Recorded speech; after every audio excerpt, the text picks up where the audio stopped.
Atwoli has dismissed Musalia Mudavadi's much-awaited announcement on Sunday. Atwoli insists the August polls will be a two-horse race between Raila Odinga and William Ruto. He spoke to our political affairs reporter Elizabeth Mutuku a few minutes ago. Let's listen in. No, I'm not a leader of a political party.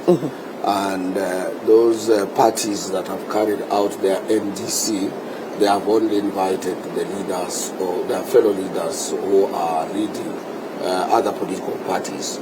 For example, I know he has invited somebody leading UDA maybe, or somebody leading Fort Kenya, somebody leading, for example, Wiper, or somebody leading ODM. Those of my party leader, Gideon Moi, who is leading my party, KANU. Me, I'm a life member of the party and senior head of my party, KANU, but I don't hold a position that might warrant the ANC secretariat or leadership to invite me. Do you think this meeting is going to give a earthquake shaking announcement according to this is what everybody is waiting, and that will be good for this country. Or it will be, if it can't sweep away some people's houses or residences, then that is a good earthquake that people would like to hear from the party leadership. We've seen you majorly supporting ODM boss Raila Odinga or ODM leader Raila Odinga. Does it mean that Musalia doesn't have a chance when it comes to 2022 or August general election? You know, Wycliffe Musalia Mudavadi is above 18. And when you are above 18, you are supposed to be making your own decisions as an adult. I cannot be able to either preempt or to propose or to think of what he would be doing. And currently, as I've said time and again, he remains part of the Luhya leadership. He's in the center of the Luhya leadership. What has prompted people to make decisions is that in politics, decision making is the key. Not only in politics, in your own sphere, in your own sort of surroundings or environment, you must be a decision maker. If you don't make a decision, and that decision depends at what time are you going to make that particular decision. The world over is moved by decision makers.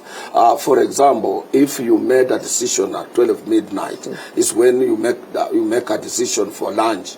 That will be relevant, adverse, and acceptable, and nobody will take you serious. So when you are making the decision, it also matters at what time I'm making that decision.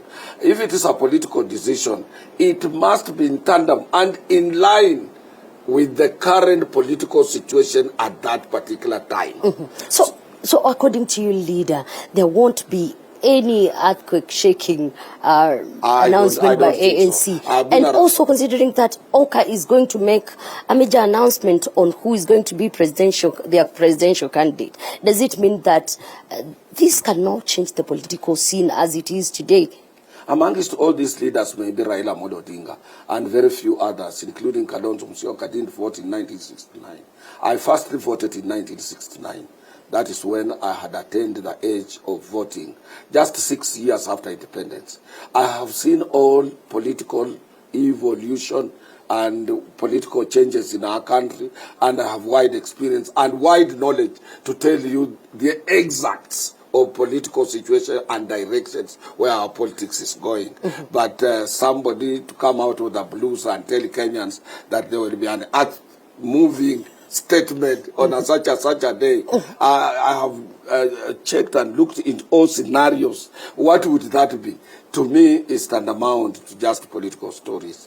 Because currently, and I want to tell you without mincing my words, there are only two horses, which currently, if elections are called today, Kenyans will be called upon to make a decision based on the two horses currently taking. You don't think that the third horse will be in Oka, and which may force a rerun in the upcoming election? No rerun. You can take it to the bank. There will be no rerun in the forthcoming elections. You can take it to the bank. There will be no rerun.